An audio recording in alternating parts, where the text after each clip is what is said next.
يا أيها الذين آمنوا اتقوا الله وابتغوا إليه الوسيلة وجاهدوا في سبيله لعلكم تفلحون۔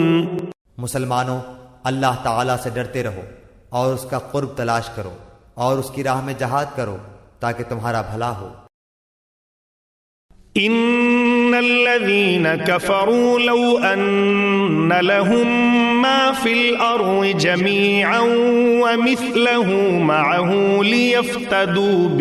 ليفتدوا به من عذاب يوم القيامة ما تقبل منهم ولهم عذاب أليم۔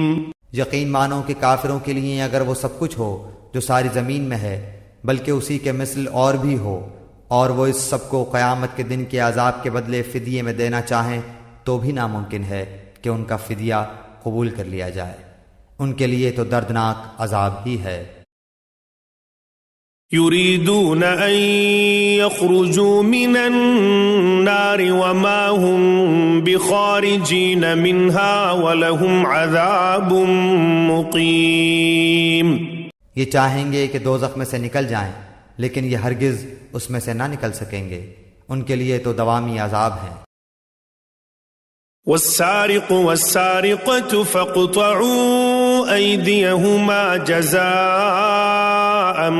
بما كسبا نكالا من الله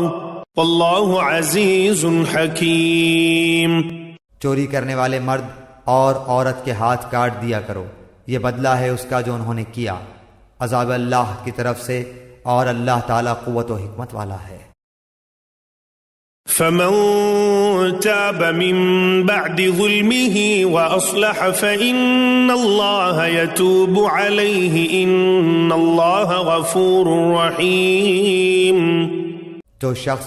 اپنے گناہ کے بعد توبہ کر لے اور اصلاح کر لے تو اللہ تعالیٰ رحمت کے ساتھ اس کی طرف لوٹتا ہے، یقیناً اللہ تعالیٰ معاف فرمانے والا، مہربانی کرنے والا ہے۔ ألم تعلم أن الله له ملك السماوات والأرض يعذب من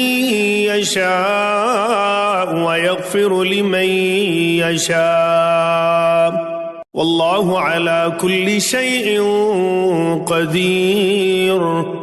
کیا تجھے معلوم نہیں کہ اللہ تعالیٰ ہی کے لیے زمین و آسمان کی بادشاہت ہے، جسے چاہے سزا دے اور جسے چاہے معاف کر دے، اللہ تعالیٰ ہر چیز پر قادر ہے۔ يا أيها الرسول لا يحزنك الذين يسارعون في الكفر من الذين قالوا آمنا بأفواههم ولم تؤمن قلوبهم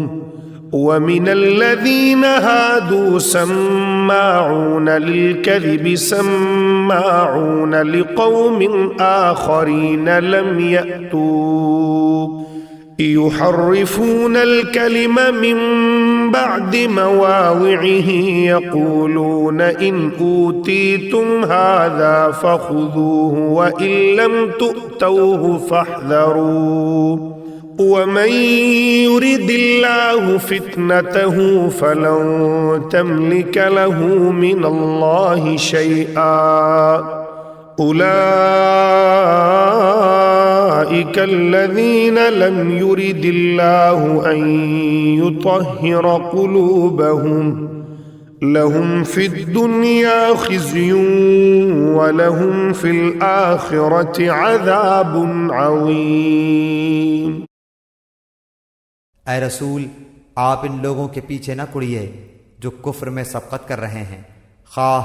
وہ ان منافقوں میں سے ہوں جو زبانی تو ایمان کا دعویٰ کرتے ہیں لیکن حقیقتاً ان کے دل با ایمان نہیں، اور یہودیوں میں سے کچھ لوگ ایسے ہیں جو غلط باتیں سننے کے عادی ہیں،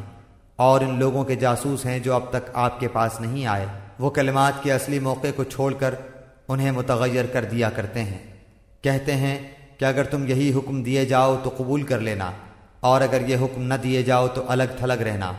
اور جس کا خراب کرنا اللہ کو منظور ہو تو آپ اس کے لیے خدائی ہدایت میں سے کسی چیز کے مختار نہیں۔ اللہ تعالیٰ کا ارادہ ان کے دلوں کو پاک کرنے کا نہیں، ان کے لیے دنیا میں بھی بڑی ذلت اور رسوائی ہے اور آخرت میں بھی ان کے لیے بڑی سخت سزا ہے۔ سماعون للكذب أكالون للسحت فإن جاءوك فاحكم بينهم أو أعرض عنهم وَإِن تُعْرِضْ عَنْهُمْ فَلَن يَضُرُّوكَ شَيْئًا وَإِنْ حَكَمْتَ فَاحْكُم بَيْنَهُم بِالْقِسْطِ إِنَّ اللَّهَ يُحِبُّ الْمُقْسِطِينَ۔ یہ کان لگا لگا کر جھوٹ کے سننے والے اور جی بھر بھر کر حرام کے کھانے والے ہیں، اگر یہ تمہارے پاس آئیں تو تمہیں اختیار ہے، خواہ ان کے آپس کا فیصلہ کرو خواہ ان کو ٹال دو، اگر تم ان سے منہ بھی پھیرو گے تو بھی یہ تم کو ہرگز کوئی ضرر نہیں پہنچا سکتے، اور اگر تم فیصلہ کرو تو ان میں عدل و انصاف کے ساتھ فیصلہ کرو، یقیناً عدل والوں کے ساتھ اللہ محبت رکھتا ہے۔ وَكَيْفَ يُحَكِّمُونَكَ وَعِندَهُمُ التَّوْرَاةُ فِيهَا حُكْمُ اللَّهِ ثُمَّ يَتَوَلَّوْنَ مِن بَعْدِ ذَلِكَ وَمَا أُولَئِكَ بِالْمُؤْمِنِينَ۔ تعجب کی بات ہے کہ وہ کیسے اپنے پاس تورات ہوتے ہوئے جس میں احکام الہی ہیں تم کو منصف بناتے ہیں، پھر اس کے بعد بھی پھر جاتے ہیں، دراصل یہ ایمان و یقین والے ہیں ہی نہیں۔